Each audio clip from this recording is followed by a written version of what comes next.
2 legs of the chair on the mat. That's our safety net. The heel hangs off, and we're coming and going. So as you come and go, that will help you iron out. Oh, maybe I want to distance myself a little bit more. If I were to take my arms out to the side, then I have a little bit help with managing balance. If I take the arms high, then perhaps this is a familiar warrior one set of actions. Can I take the arms even down and back and continue to open the front body, all of these wonderful variations? While you're here, lift the back heel. If it's too much, please anchor. If it's manageable, turn so that all the toes point in the direction of the chair, and allow your arms to go through that range. I want to lift around and up and feel how that challenges balance, just the movement of the arms. I'm going to return the arms around and down. So in case you are simply resting on your legs, bear down with the chair foot, bear down. Swing the arms forward, down and up. Another avenue of approach. And then this time, as you send the arms ahead, I'm going to have us anchor the back heel, come and fold, decide if you can catch the back of the chair, and all of a sudden there is a little bit more of how we are stretching the back body and working it at the same time. To have aimed for the heel down is not just stretch, but work for the calf behind. And if you're ready to lift the heel and then just lunge into it any amount more, this is your practice. Before we give this away, I want you to alternate between using your hands for a pushing action and then playing with what happens when it becomes a pulling action, the arms pull. So let's try that again. Push. It tricks us into really using the chair leg to press down, and then pull. And the reminder that we can't collapse in the front body. We're not doing that. Put your hands in the seat of the chair. Come into your downward facing dog. It will feel very lopsided. Just hang in there with me. Remember which leg was in the chair. I didn't have us start specifically in a certain way, but I am going to have us lift our head and look ahead, bend in the knees, take on this deep squat. Right? We like to try this from many angles. Lift and lower the heels. And every time we come to a pausing place today, just feeling our foundation and how we can challenge what our feet do and how they talk to the spine, we are sneaking that in. Lift the arms, lift the toes, come on and stand. We got a lot done all at that one side. Let's do the other side. So I want to step the other foot into the chair, and I want to make sure that the heel hangs off and that there are at least 2 legs of the chair on the mat. 4 legs would be ideal. And we're going to warm up to it. We're going to come and go. Exactly.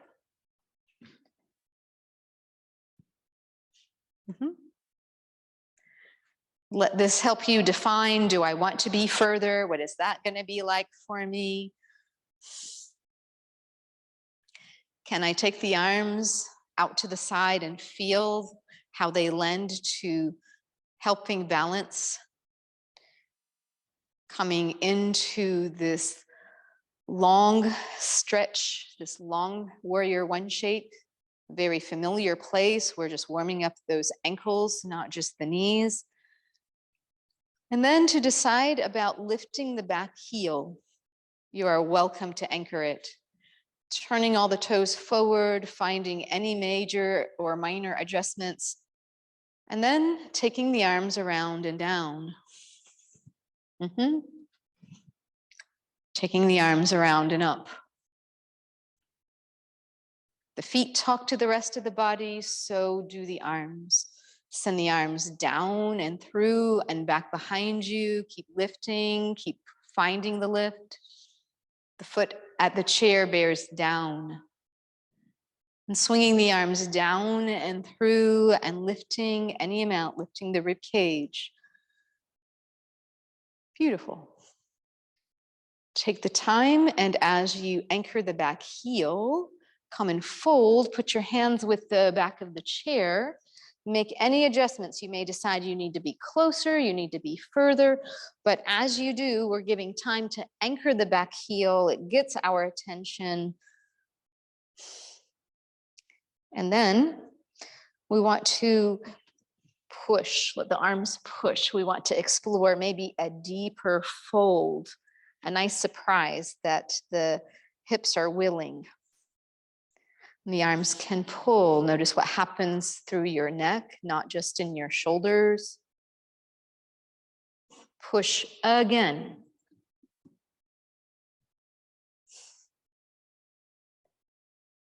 Pull again. Beautiful. Having evened up this second side now, we're going to step again into our downward facing dog, maybe arriving with this felt sense of balance now. We evened it out. Keep inviting the shoulder blades to the periphery of the rib cage. Whether you keep your hand at the corner, the seat of the chair, or you come to center, I'm inviting us to take the other arm and aim toward the opposite ankle. Whether or not you catch it, not important, aim in that direction. There is still the action of how the arms push and pull, and guide the rib cage towards rotation. Very nice.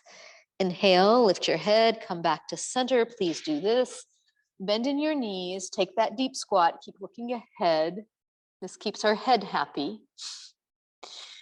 It keeps her ankles and calves working, that's for sure. Rest your heels, reclaim that place of symmetry and this willingness to explore. I want to rotate then in the other direction. I want to use my arms in this push-pull manner.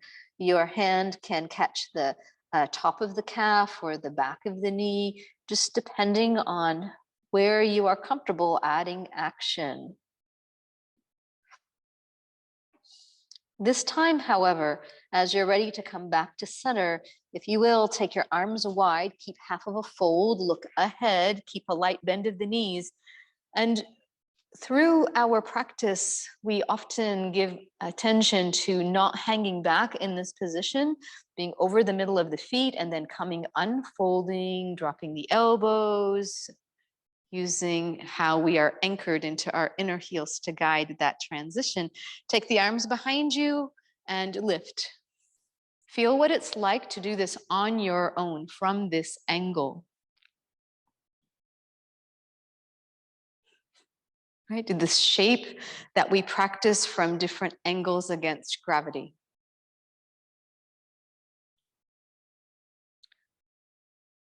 So now that we have a sense of what it is like to open without any other leverage, the body is the prop. We're gonna sneak in using the leverage of the chair. I am gonna turn my chair around so that I am standing with it behind me. So we're here. So if you will, hold the chair, slide the hands down, lift your gaze, and then just begin to feel what guides you. Do you find that the shoulder opening needs you to stay close, a closer proximity to the chair? Or can you step a little bit further away without jutting the pelvis forward, inviting the back bend to the upper rib cage, walking the hands down any amount, and then bearing down and back.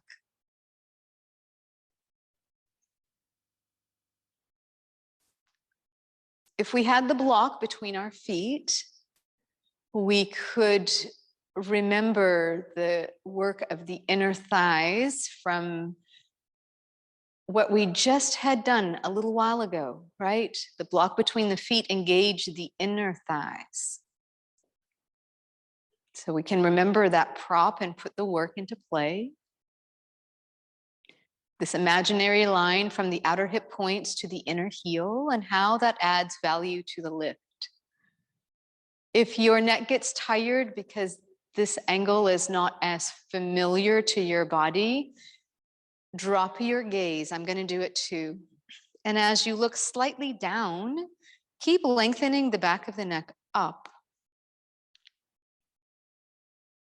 Keep allowing the arms to reach down and back. If we were at our belly, lifting the arms against gravity, we would be reaching down toward our heels.